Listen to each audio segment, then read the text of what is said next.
Welcome to this explainer. Today, we're diving into a genuinely fascinating question. How exactly do you build an unbreakable mental state?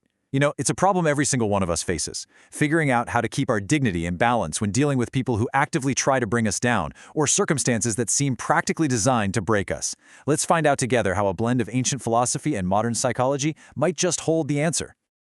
Okay, so here's our roadmap for today. First, the immovable rock. Second, the slave who conquered the mind. Third, the psychology of resilience. And finally, training the immovable mind. Let's get right into it. Section 1. The immovable rock, protecting your mental balance. Think about your workplace, your social circle, or just everyday life. How often does someone else's harsh criticism or even a single negative comment completely ruin your day? Why have our minds become so fragile that a fleeting email from a frustrated boss can just drain our energy? Well, the Roman emperor and legendary philosopher Marcus Aurelius beautifully described the solution to this fragility. He advised, "Be like the cliff against which the waves continually break, but it stands firm and tames the fury of the water around it." He's basically telling us that no matter how turbulent the external world becomes, your internal world needs to remain a massive, unshakable rock. And honestly, this perfectly illustrates the ancient Japanese Zen concept of Fudoshin. Fudo literally means immovable, and Shin means the mind or heart. Put them together, and you've got the immovable mind. Now let me be very clear, this isn't about turning into some unfeeling robot. It's totally normal to experience sadness, pain, or anger. Fudoshin is the art of not surrendering control to those emotions. It's all about maintaining total inner peace and self-control even when the chaos is swirling all around you.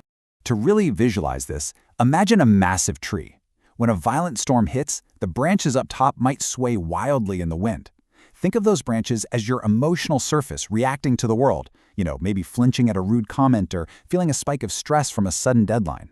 But down below, the deep roots remain completely still and totally undisturbed by the storm. That is the ultimate goal of Fudoshin, refusing to let everyday external challenges uproot your deep internal balance.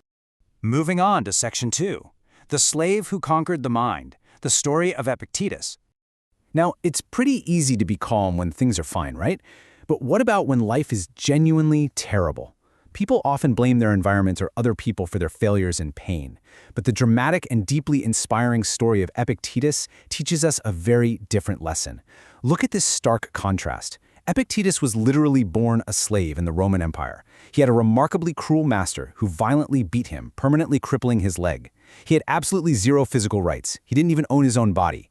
Yet, despite those horrific external conditions, he achieved absolute mental freedom. He became a total master of inner peace, and eventually one of the greatest Stoic philosophers the world has ever known.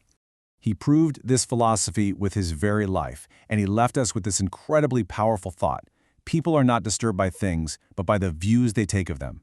He demonstrated that no matter how much the outside world tortures you, no master can ever steal your mental freedom. Because no matter what happens to you, you always retain the ultimate power, the power to actually choose your response. Which brings us to Section 3, The Psychology of Resilience, Ancient Wisdom Meets Modern Science. So maintaining an unshakable mind isn't just a nice thought. It's a validated psychological evolution. Modern psychology backs us up with two incredible concepts. First up, we have post-traumatic growth, or PTG. A person practicing Fudoshin doesn't get destroyed by life's traumas or failures. Instead, they literally use that pain as fuel to grow into a much stronger person. It's like turning obstacles into stepping stones. And the next level up from that is amor fati, a Latin phrase meaning love your fate. It's the practice of accepting both the good and the terrible experiences life hands you with equal grace, and actually learning to love every single part of your journey. All right, let's look at Section 4, Training the Immovable Mind, 5 practical steps to take back control. We can actually take everything we've just learned and apply it using modern psychology to protect your daily peace. Here's your playbook. 5 highly actionable steps you can use the very next time someone tries to break your balance. Let's break them down. Step 1 is dissociation. The next time someone yells at you or criticizes you, intentionally disconnect your emotions. Imagine you are floating above the room, just watching the interaction on a movie screen from a third-party perspective. When you separate yourself from the immediate heat of the moment like that, suddenly that angry person yelling about a deadline just looks like a bad actor in a low-budget drama. Their words instantly lose the power to hurt your mind. Step 2 is correcting your brain's reward system. And wow, this one is absolutely vital. When someone provokes you, arguing back, especially in a heated meeting or an internet comment section, gives your brain this quick, fake hit of dopamine. It's a temporary, illusionary feeling of winning. But a truly immovable mind doesn't fall for that fake dopamine trap. Instead, recognize that choosing silence in the face of provocation is the ultimate demonstration of high emotional intelligence. Step 3 is what we call managing the gap. When someone says something hurtful, do not react instantly. Take a deep breath and deliberately pause for just a few seconds. Because that tiny gap in time between the stimulus, the insult, and your response, that is exactly where your true power lives. In that pause, you get to decide, will you be a slave to your emotions and shout back, or will you intelligently remain silent? Step 4 asks you to recognize projections. When people harshly criticize you, you need to understand that it often has absolutely nothing to do with you. Like, at all.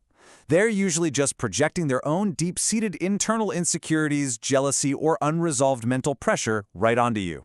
Do not let them unload their mental baggage onto your head. Recognize it for exactly what it is. And step 5 just separates the world into two buckets: uncontrollable versus controllable. Look, you cannot control how others treat you, the harsh words they say, or the sudden crises life throws your way. So stop wasting your precious energy on those. Instead, fiercely protect and invest entirely in what you can control: your response, your energy, and your ultimate mental freedom. Which brings us to an incredibly important question. Seriously, ask yourself right now, who holds your mind's remote control? Remember this core truth. If someone has the ability to easily anger you, it means they have the ability to control you. Please, do not hand the remote control of your mind over to the people around you. It is time to silence the outside noise, take back that control, and awaken the immovable rock within you. Fudoshin isn't just about staying calm. It is the absolute peak of mental freedom. So I'm going to leave you with this thought as we wrap up this explainer. The very next time the waves come crashing in, will you let them pull you under, or will you stand firm and tame the fury of the water around you?